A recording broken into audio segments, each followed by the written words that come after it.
সালিশি সভায় যুবক যুবতীকে বেধড়ক মারধর সেই ভিডিও ভাইরাল সামাজিক মাধ্যমে। চোপড়া লক্ষ্মীপুরের ঘটনা, সেই ভিডিও ভাইরাল হয়েছে, দেখতে পাচ্ছেন সেই ছবি। সালিশি সভায় যুবক যুবতীকে বেধড়ক মারধর, ভাইরাল এই ছবি। চোপড়া লক্ষ্মীপুরের ঘটনা।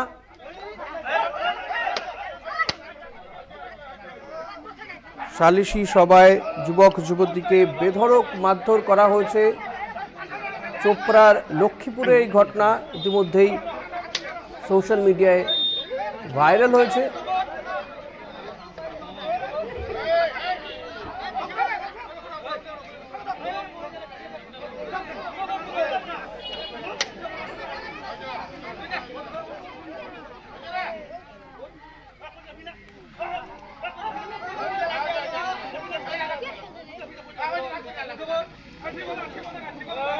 চোপড়া লক্ষ্মীপুরের ঘটনা, মোহাম্মদ সেলিমের পোস্ট করা ভিডিও, যে ছবি আপনারা দেখতে পাচ্ছেন।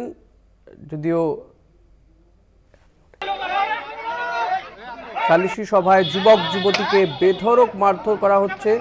চোপড়া লক্ষ্মীপুরের ঘটনা, এভাবে কেন আইন হাতে তুলে নেওয়া, কি কারণেই বা মারধর তা পরিষ্কার নয়।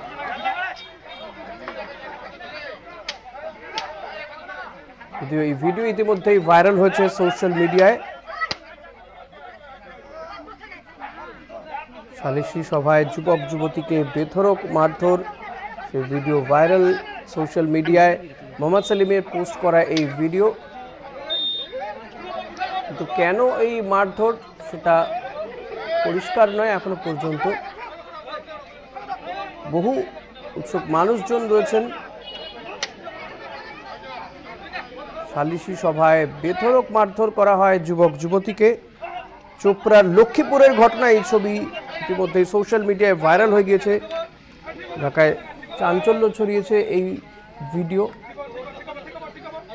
কিন্তু এভাবে কেন আইন হাতে তুলে নেওয়া, সালিশি সভার আইনি গ্রহণযোগ্যতা নিয়েই তো প্রশ্ন থাকে, কিন্তু তারা একেবারে যুবক যুবতীকে কেন এভাবে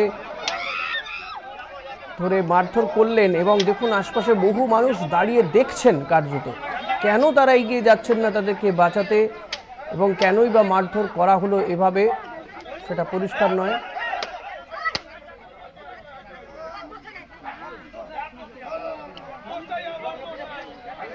কারা এদের অধিকার দিল এভাবে আইনকে হাতে তুলে নিতে।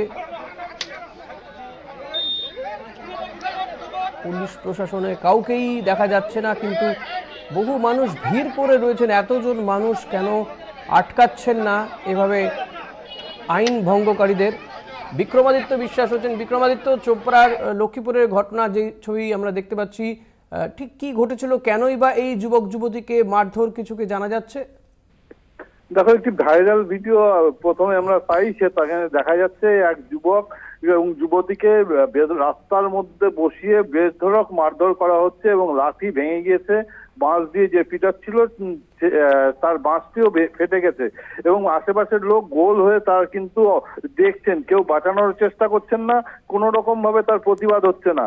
এই ঘটনায় কিন্তু সমস্ত জেলা জুড়ে কিন্তু চাঞ্চল্য ছড়িয়েছে এবং এর বিরুদ্ধে কিন্তু পুলিশের কাছে এই মুহূর্তে একটি কমপ্লেনও লঞ্চ করার কথা শুনতে পেরেছি। কিন্তু তার আগেই পুলিশ যা জানিয়েছে যে তারা একটি ভিডিও পেয়েছে এবং সেই ভিডিওর এগেইনস্টে তারা কিন্তু যথাযোগ্য কেস, সুমোটো কেস চালু করেছে এবং কিভাবে ব্যক্তিকে মারা হচ্ছে তার বিরুদ্ধে কিন্তু তাকে অ্যারেস্ট করার জন্য তদন্ত চালানো হচ্ছে।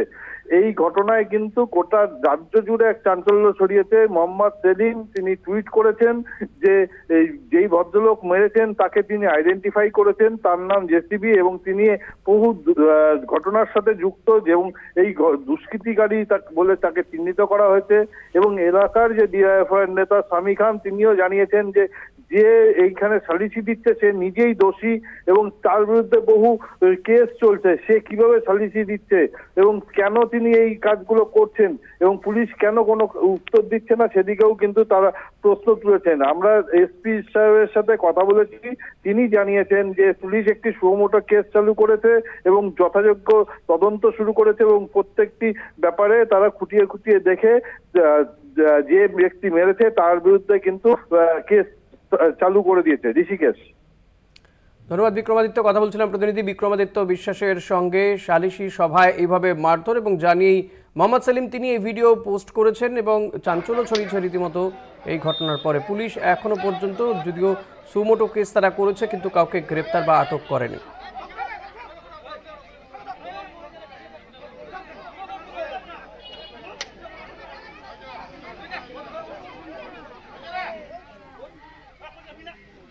চোপড়ার ঘটনা, সালিশি সভায় যুবক যুবতীকে বেধড়ক মারধরের ছবি ভাইরাল হয়েছে ইতিমধ্যেই। মোহাম্মদ সেলিম তিনি এই ছবি টুইট করেছেন এবং দেখুন আপনারা সেই ভিডিও যেখানে মারধর করা হচ্ছে এবং এই মারধরের ঘটনা দেখতে বহু মানুষ গোল করে বসে আছেন, দাঁড়িয়ে আছেন, কিন্তু কেউ বাঁচাতে যাচ্ছেন না, প্রতিবাদ করছেন না।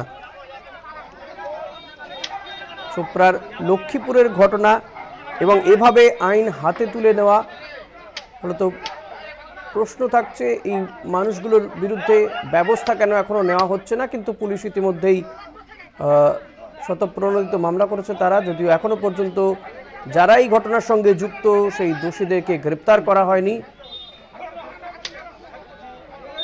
তবে এভাবে এত সংখ্যক মানুষ দাঁড়িয়ে দেখছেন, কেউ প্রতিবাদ করতে গেলেন না, সেটা নিয়ে কিন্তু প্রশ্ন থাকছে।